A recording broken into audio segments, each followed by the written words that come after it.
If the way you used to run your business successfully just isn't working anymore, it doesn't mean that you're lost and off the path forever, and it certainly doesn't mean you're lazy. You've grown, life has changed, and in this video, we will explore why the old approaches that used to work for you just aren't unfolding in the same way, and what it really takes to build a business that fits you and who you are as a person and a business owner right now. Stick around, this might be the clarity that you've been waiting for. Hey, I'm Chelsea, and on this channel, we talk about building sustainable and successful businesses, especially if you're highly intuitive, sensitive, or just anti-burnout. I work with founders who are shifting away from hustle culture and spinning out and toward running businesses that actually account for your clarity, your intuition, and your energy. Over the past few weeks, I've had multiple messages and conversations with clients and colleagues, and it is wild the theme that is happening. Such similar conversations and challenges that people are facing right now, it is feeling like you're in this liminal space. Maybe not at square one, but not where you want to be in your business, and figuring out who they are, who you are, in light of big self-awareness shifts and just general life shifts that have happened in the past 6 months.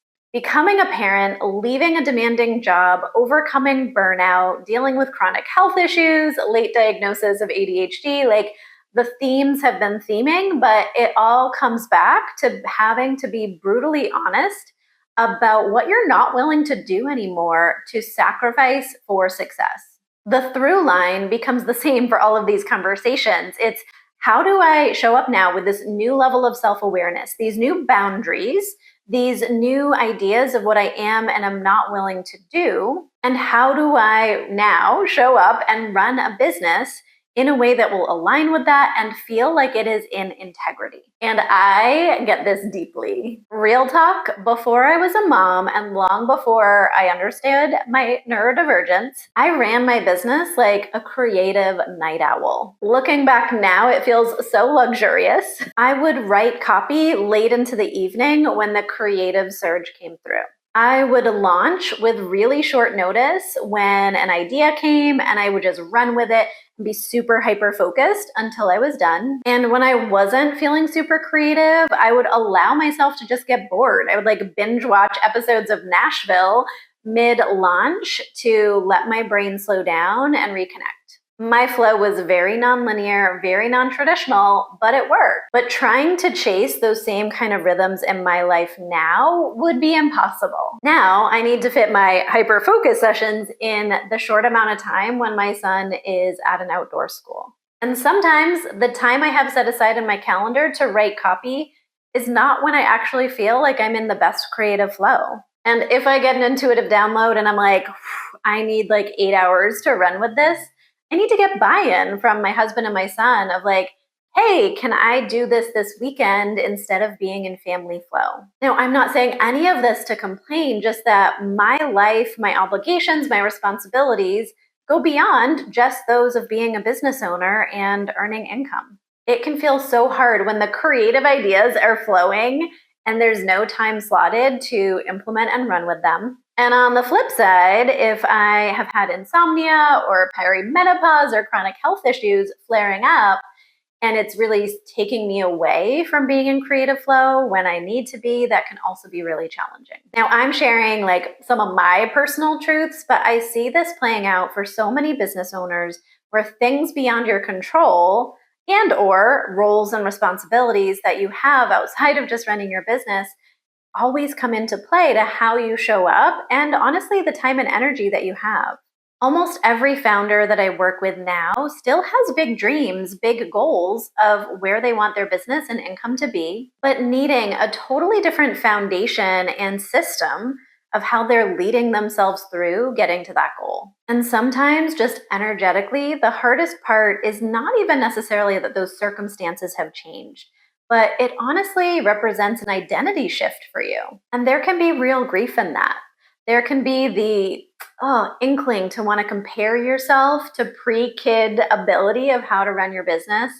And since that's never going to be exactly the same, there's grief and there's also just this releasing and this integration. But when we stay attached to an old identity or an old capacity of what energy you had and what time you had to be able to run your business, if that's not going to be exactly the same, we need to stop trying to fit that square peg, round hole situation that's just not going to feel easeful. Because when we start measuring our current success by an old ruler, inevitably it's going to lead you into shame, guilt, and negative energy that's not going to benefit you getting to your goals. And letting go of that blueprint or that foundation of how you reached success in the past, this is not failure. It's growth, it's wisdom, and quite honestly, it's a new level of self-leadership. But this could be the turning point for you. It's where I invite you to get ruthlessly honest about what success looks like now, what your capacity is, what your priorities need to be,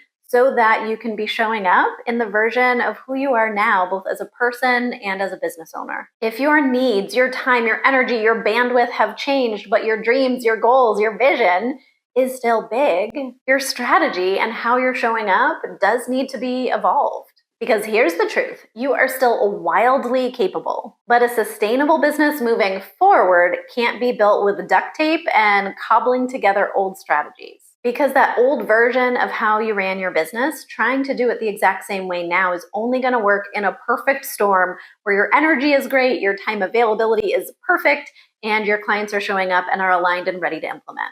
And it's kind of assuming that your life is never going to change. And if you're watching this far, I know that you are in a state of your life changing or evolution, and you're looking forward and saying, okay, what's the path forward if I'm no longer able or willing to do it how I used to? I'm no longer willing to be in that hustle culture or putting myself up against a wall. What is it moving forward? How does that feel? Now, of course, I'm all about my rooted method. My rooted method helps you to replan your business foundations and systems and get super clear on how you move forward in 90-day seasons. Because we all know a lot can change even in 90 days. And as you look out to the next 90 days, getting super clear, intentional, and creating boundaries around what you are and are not saying yes to or doing, you're able to create momentum in a way that builds so much faster than looking back and trying to do things how you used to over the course of a whole year. I just want you to know, if you're waking up and realizing that how you used to run your business is just not working for who you are now and how you're able to show up, you're not alone. And you don't have to figure this out all by yourself. It can feel so lonely. The number one thing I want you to take away from this video is, are you at a place where you need to get honest with yourself that what used to work is no longer working? Are you open to grieving that and finding a way that will work so that you can move forward towards those big goals without being in that shame spiral or comparing yourself to what used to be happening that's just not possible right this second? If you're someone who really likes journal prompts and likes to be guided through some of these transitions and exploration, I highly recommend checking out my private podcast. It's called Dear Sensitive CEO, and it helps you get really honest about how you want to define success right now, what it looks like to have your current capacity be a guiding post in your business planning. And it's really just a lovely journey that can allow you to unfold some of these internal shifts that need to happen, because you deserve to be planning a future for who you are now, not who you were 10 years ago, or who someone else, aka a course creator, a coach, a guru, says you should be. You're not broken. You're just ready for a new way of doing things and of being. And if this spoke to you, in the next video, we're going to go even deeper. We're going to talk about why it is so challenging to identify what your priorities, what your goals are when things are feeling wobbly because you're not trusting what you used to do. If you know you don't want to do things the old way, but you're not quite clear of your path forward, it can feel wobbly, and we're going to talk through how to make that wobbly feeling feel much more solid. So if you've been second guessing yourself or waffling about really how you want to move forward, what your focus should be, what you should go all in on, tune into the next video, because you're going to understand why that's super common in this experience and how to shift it. Until then, remember, you're not lost, you're just evolving, and your business gets to evolve with you.